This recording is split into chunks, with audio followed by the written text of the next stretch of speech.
Well, as we have been talking about, urban growth that took place in India has been in different phases. The first phase was, of course, historical in nature. The second phase was historical in nature in the sense that it was all the way from the ancient period to the medieval to almost the so-called modern. We call it so-called modern because modern doesn't going to convey what exactly is modern. The most modern was still ancient part of India, where the urban growth that has taken place in the lifestyle of the people, the way the people lived, the culture of the people, the psyche of the people was everything tuned to that. Anyhow, but then this is the way that you have to study it. Study it from an angle of Western countries. That's the way that we are going ahead with it in this case. Now, having said that, all in all, so first has been from ancient, medieval to modern, then what has been the British impact, then what has been all in all the impact of the British on urban growth, post-independence era, and then till from 1991 onwards, when India was able to liberalize its economy and was under a colonial rule, that means globalization was a colonial rule. We call globalization, not exactly it was globalization, it was one way of colonization. So, what happened during that and what was the trend of the growth? What were the salient features associated with that? Well, understand this part. The word in this case here is going to be all about it is two of them. The first is liberalization. That means we liberalize our economy. Liberalize to whom? Liberalize to the Western countries. What they wanted? They wanted globalization. Or is it that they wanted westernization? Now, the moment you think over it, you will be able to get a heck of it. That is, they actually wanted a globalization, not globalization, westernization. And this is what they called it as globalization. And that was the narrative that was set. And this was a narrative which was the cultural colonization of the countries. And it was this cultural colonization of the country that ultimately paved the way for market. Now imagine, whenever there is a clash of civilization, whenever there is a clash of two different type of cultures, then it creates a market. And the market is going to be in a variety of forms. For example, if you stop wearing a Indian dress, which is suited to the Indian conditions, and cotton cloths, and you start wearing a foreign dress, that means something like jeans, top, mini skirts, and what not, all of those, then of course boys also going to be having it. Then these are some of the cloths which have been specialized only in the West. That means you play to the tune of the West, not exactly to the tune of your own country. And consequently, anything that you're going to pay, it goes on to go all the way to United States in the form of dollars. And they keep on building their dollar reservoir, they keep on building it. And you know what they're going to do with the dollar reservoir? It is this dollar that they pay it to the terrorists in Punjab, in Pakistan, in all of these other places, and also to the sleeper cells in India to create trouble, to foment trouble. Of course, they can go on to do it without it as well, but that makes the path easy for them. That political statement apart. Now, of course, we're going to say that these are some of the things that you don't have to write it, but you have to understand it. And why is it that this understanding is important? This understanding is important for your personality. It is important for your perspective building. It is important that you must go on to know the truth, and the truth in its truest form. So, liberalization was when we liberalized our economy to the Western countries. Globalization was when we were under the influence of westernization, and that we eulogized everything that was Western in nature, including my dress as well, including the language that I'm speaking as well. That is, it's an utter shame that in a country like India, we are speaking some type of a language that is alien to us. We are talking about some of those things that are completely inimical to us as well. But then that is the way it is. It will require a cultural renaissance of sorts to change this form and change this perspective. Now, there had been many of these so-called urban trends. The urban growth that took place, in the post-liberalization phase, has been marked by many of them. One has been that is there has been continuation of many urban trends. For example, one has been the continuation of some urban trends, while the other has been the breakage of some of the an obstruction of the some urban trends. For example, the forms of urban areas have changed, but there has been a breakage of some ongoing forms as well, and there has been some continuities and there has been some discontinuities as well.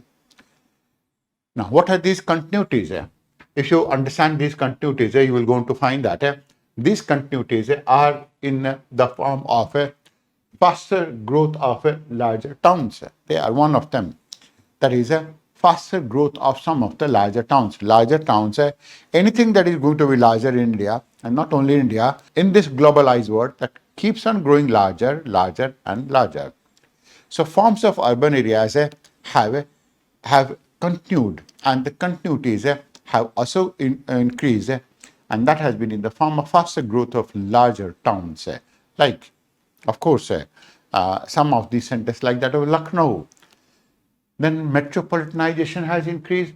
When we talk about metropolitanization, we are talking about metropolises. Metropolises have increased all in all, and the population of the metropolises has increased. There has been decline of manufacturing jobs. So where exactly is it that these jobs have gone? Now these jobs have gone to IT sector. These jobs have gone to services, and there has been outward growth of a city as well. Plus, there has been growth of slums and squatter settlements. Now, these are the type of slums. Imagine the contrast with the urban area. This is a dilapidated settlement just in the vicinity of a very, very, very large urban complex in this whole of the in this whole of this scenario. Now, these have been the continuities. The second has been the discontinuity. And the discontinuities are going to be, of course, many of them as well. They are revealing themselves gradually. So, for example, one of them has been experiencing a construction boom from rapidly growing residential and office real estate, as well as from large infrastructure projects. Large infrastructure projects means wherever roads have been built. And this construction boom is going to be in many forms. That is experiencing a construction boom from a rapidly growing residential and office real estate. We are talking about that office and real estate is actually increasing. That's going to be one of them. Rapidly growing residential and office estate. And infrastructure projects like the type of work like Transport Minister Nitin Gadkari Sahab is going to be doing in this case. So all of those places where such type of roads find their way, you're going to find the real estate prices increasing. That is going to be one of them. The second has been that is much of the change has been induced by the needs of arising out of the changes. That is, some of these changes are going to be there, needs of arising out of the changes. That means when the changes are taking place, then there is another type of a need that is going to be arising out of it. And of course, in all of these cases, the economy is the main driver. We are talking about economy is the main driver of such type of a growth. The infrastructure that is shaping up, that is going to be the real form of it. And why we're going to say it's a construction boom that has taken place. And of course, there may have been a bubble of sorts in the real estate prices, but the construction boom has gone unabated. 2/3 of the urban agglomeration have been growing at a higher rate than national average. And that shows that, of course, urban growth is going to be very, very, very fast. That is latest data. Of course, we are awaiting the results of 2021 census, but then it will go to get added to it only. That is, The latest data provisional results of 21 census indicates a continuation of the slow growth or the negative trend of the core areas of several large cities. That is, continuation of the slow growth, where a negative trend of the core areas. Core areas means that is some of the centers which are going to be in the Gangetic plain. Negative trend in the core areas and several large cities, exception being these are the centers which are actually growing very, very fast. Which are actually growing very fast, but the rest of them is not actually growing that fast. So there has been some type of discontinuity in this case.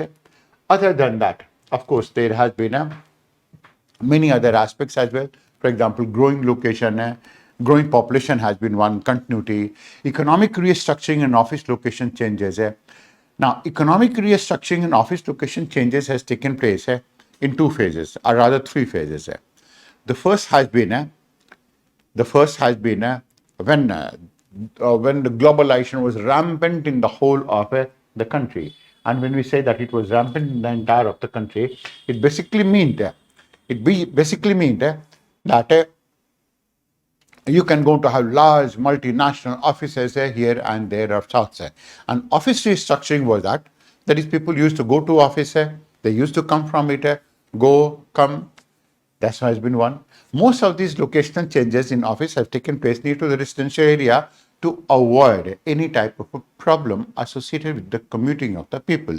So an integrated complex used to be built, like that type of complex that you see, Bandra Kurla complex, where people can come, they can go to live as well, and after having lived in that place, they can move ahead as well. But in the COVID period and post-COVID period, the type of change that has taken place is in office location is most of the people can go on to do the work from their home, work from home. That is the way that they can go to do it. And most of the work that is going to be done from working from home means that it is going to be completely decentralized. And this is in continuation with what we're going to be talking about, the gig economy. That has been one. Moving ahead with it, there has been some global influences as well in this case. Now, the global influences are associated with the presence of foreign direct investment FDI, which is seen in office space required by numerous business process outsourcing BPOs or even KPOs, knowledge process outsourcing, which has sprung in different parts of the city. Moreover, there has been this is going to be one of them, this is going to be one part of it, and you will go on to find the real fancy offices like these springing up in the whole of the city, everywhere in this case. And when we say that is springing up in the whole of the city, it is with this idea. Moreover, there has been direct impact on the built environment, as we talk about, that is a built environment through increasing use of global expertise in planning and design, information technology parts and BPO workspaces. You can imagine that is the office is going to be a place where you can really like to live. Office is going to be a place where you can go to really enjoy. Office is going to be one of these places where you can go to gym as well, where you can go to have socialization as well, where you can go to have your lunch, dinner, anything as well. It's going to be one such type of a places which will go to give you an experience of your lifetime. That is the way that has been so. So there has been direct impact on the built environment. And global expertise has been in the planning and design of such type of centers. And mostly this has been in the form of information technology park and BPO workspaces. In BPO workspaces, the attention is going to be given to how is it that the male and female, both of them can go on to be joined together. How is it that both of them can go to work together? How is it that both of them can be cajoled together as well in a sense? So the landscaping of the interior, the design of the interior, now everything has left an undeniable mark all in this case. That has been another aspect associated with it. Then there has been that is, there has been some urban corridors as well. That means we are going to be talking about evolution of economically dynamic urban corridors and clusters of cities. Economically dynamic urban corridors. That means on some type of a road or on highway, you will going to find a lot of centers coming up. They are going to be called as corridors. That is going to be one part of it. Now, such type of corridors, as you're going to find it, is going to be one of them is Ahmedabad, Mumbai, Pune urban corridor. That is going to be one of them. This is going to be one. And of course, there are going to be many of them. Mumbai and the adjoining regions up till Raigad is going to be another one. Then Delhi and the adjoining districts of Faridabad, Gurgaon, Ghaziabad, Noida, they have received millions of crores. Now, in the south, there are going to be even more of them. In the southern region of the country, you will go to find many such type of urban corridors. And most of these urban corridors, they are in the process of becoming what we call it as megalpolitanization. So, from Delhi to Mumbai is going to be one. From Kolkata to Mumbai is going to be another one of them. And of course, from Mumbai to Ahmedabad is going to be another one. And so on and so forth. That is, these type of urban corridors are emerging and coming up. So in the south, it is Chennai, Bengaluru, Hyderabad, in this region. Other than that, there are several smaller metropolises which have come up, such as Pune, Surat, Visakhapatnam, and Kochi have received very large investment and have experienced dynamic growth. To such an extent, as you may have known it, that is, some of these centers in Kochi, for example, most of this investment has taken place with respect to construction of the malls and whatnot. Lulu Mall is going to be one of them. I mean, the one group that is from Dubai, which has experienced itself and established itself in this region. That has been one part associated with it. That is one component associated with it. Then other trend has been urban investment pattern. In the core areas of many million cities, many large cities, they comprise of old municipal corporation areas, and there has been significant public investment. That means in all of these core areas of many larger cities, and of course old municipal corporation areas, there has been very large significant investment, and most of it has been in Delhi. So much so that the landscape of Delhi has completely gone for a change, completely. It is going to be the only metropolis by and large where you can go on to drive your car in the fourth gear for a major part of it. And that is going to be the most important advantage associated with it. But then, other than Delhi, in some of these places, like that of Kolkata, Chennai, Hyderabad, and Ahmedabad, private investment from domestic sources have exceeded public investment. Private investment. We are going to be talking about who are the people who invest in this place. That is, private investment have exceeded. That is, all of these private domestic sources. Investment from domestic sources, that means individual sources, not people. In Delhi, it has been the government. While in all of these centers, like in Chennai, Hyderabad, even in Kolkata, Kolkata has not been a major part, but still Hyderabad and Ahmedabad have been so. Chennai, Ahmedabad, and Hyderabad has seen a major public investment in this case. That has been the most important component.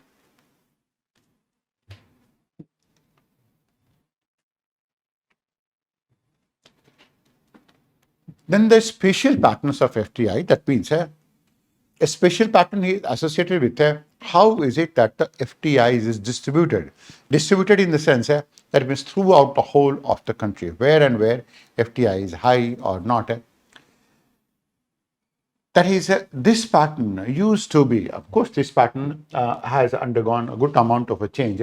As we said, that is, this investment has mostly been urban, all the urban regions surrounding the core city have seen much less investment and mostly domestic private investment. Public investment has been low. It is mostly private investment that has been making its mark.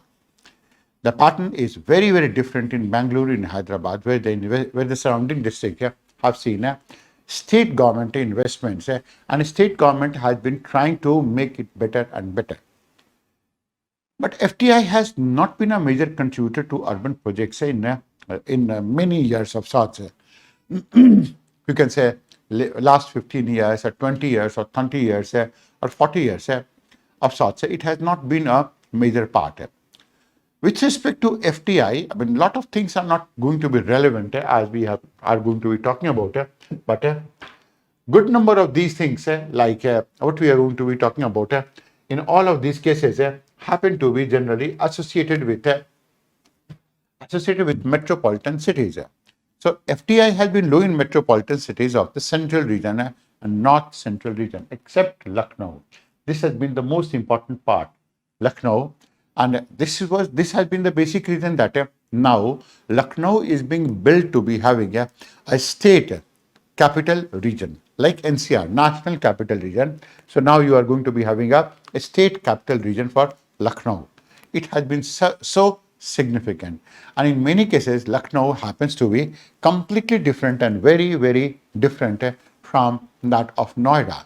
Noida and Lucknow, these are going to be the two most important growth drivers of Uttar Pradesh in this region.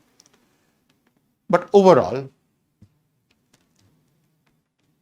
in the smaller metros, investment by the government has been very important and overshadowing some of the private investment. For example, it has been in some places like Surat, it has been in Pune, Coimbatore, which have some FDI, but then it is generally weak in this case. So even if it has been an FDI, foreign direct investment has shown some type of a spatial pattern. Not only that, it has also shown some sectoral pattern as well. Sectoral pattern means sector-wise. So after 1991, a big boost was given to new economic industries. Most of it were in the service sector. And greatest amount of investment has gone in going to be 9 of the leading cities of the country. And which were going to be these cities? They were going to be associated with transport and communication has been an important sector of investment, which has something like some 50% of the disclosed total of the total top cities in this region. Of course, a lot of development has taken place in IT sector and other sectors as well in this case. But then when we talk about all of these type of investment in IT sector has as a proportion has been significant in Kolkata, Chennai, Bangalore, Hyderabad, Pune, and in all of these places there has been a certain type of auto and ancillary industry development also. But then these are all the factors that are undergoing through some change, and they are likely to be changing because the sooner the policy of the government changes, these are also undergoing some amount of a change. So FDI is at any point of a time never going to be a major driver in this case. The most important, however, is going to be growing intra-urban service mismatch. Now understand that part. Intra-urban. Intra-urban means between urban areas. Within the urban areas, there is a service mismatch. That means some places the services are available, and in some places just near to it, the services are not available. Now understand that part. Now, while the surrounding urban regions of most Indian cities have seen growth in jobs, growth in income, but then they suffer from a growing mismatch in the demand and supply of basic urban services. So they're very difficult to live in those places. That means, although services are going to be available, offices are going to be available, but then the basic urban services in these cases happen to be missing. Take an example. Gurgaon has something like, in this case, you're going to find the glaring example. The most glaring example happens to be in Gurgaon, as well as to an extent in Noida too. And how is it that we're going to be saying it so? This picture shows a lot. So you have a major urban center coming up in all of these places, and they are going to be all glitchy, but then it is going to be associated with filth, dirt, and whatnot. Can you imagine? Gurgaon has 56 shopping malls, so many golf courses, so many shops and stores which sell so-called luxury brands. There are many IT firms as well, call centers as well, but it does not have a functioning sewerage system. It does not have a proper water supply, decent roads, public transportation, garbage removal system as well. You will going to find in Gurgaon several places there are going to be islands of garbage disposal, and they are part of it. That is going to be one component. That type of a mismatch. It is indeed a mismatch in this case. And it's Gurgaon is going to be an example associated with it. The edge of the city where the rural and urban meet has also been a zone of intense and ongoing conflicts over land with farmers, because this has been the most important glaring case with respect to Noida. And farmers resisting the moves of the government to take over land, stated to be in the public interest to build urban infrastructure. Now, while we say it so, we also going to say that is the basic aim of farmers have been that is the land that is going to be taken that must be taken at a price that is very, very, very high. And that is actually a problem, largely because they wish to see why is it that the state should go on to be acting like a broker between the private investors and that of the farmer. Take the case of Noida. Noida has more than 85 screens. That is going to be one part. But then there has been a lot of private development of farmers' land. So, and these developments take place, and there are a glaring contradiction. That means you're going to find a farmhouse in Noida being built and being sold, which is on farmers' land, and farmers are doing it so. Now, sooner or later, they will be most of them are going to be spurious in nature. So Noida is itself going to be an engine of growth for whole of Uttar Pradesh, largely because so many screens, they say a lot of story about the purchasing power of the people. I repeat, purchasing power of the people. Greater the number of screens, that means more are people who are going to watch the cinema. There have been private development of farmers' land, that is also going to be there. But then there has been again a complete mismatch because in the rural areas, the people who are going to be living there, all of those people who are going to be there, they are in a dilapidated condition, despite the fact that they have a very, very high income and a very large financial balance for them as well. Now, all in all, in this case, there has been one trend that we're going to find it, that is going to be after 2014. After 2014, the trend has been to an extent changing as well. And why is it that we're going to say that the trend has been changing and the trend has been different? This is largely because of the initiatives taken by the central government, largely Prime Minister Modi's government, in this case, which is looking to completely alter the spatial structure of the cities, which is looking for the development of tier 3 cities, which is looking for the conversion of the economy into a gig economy, which is also looking for giving a lot of startups a kick to develop themselves. So a lot of new changes are going to be taking place, but then that will become a different topic altogether. That is, what exactly are the changes that will going to be taking place after 2014? Because 2014, for all practical purposes, has also been a watershed year. Watershed year in the sense that is, prior to 2014, a different type of development. After 2014, a different type of a development altogether. To have more such discussions and analysis, subscribe to our channel and hit the bell icon for notifications on our upcoming videos.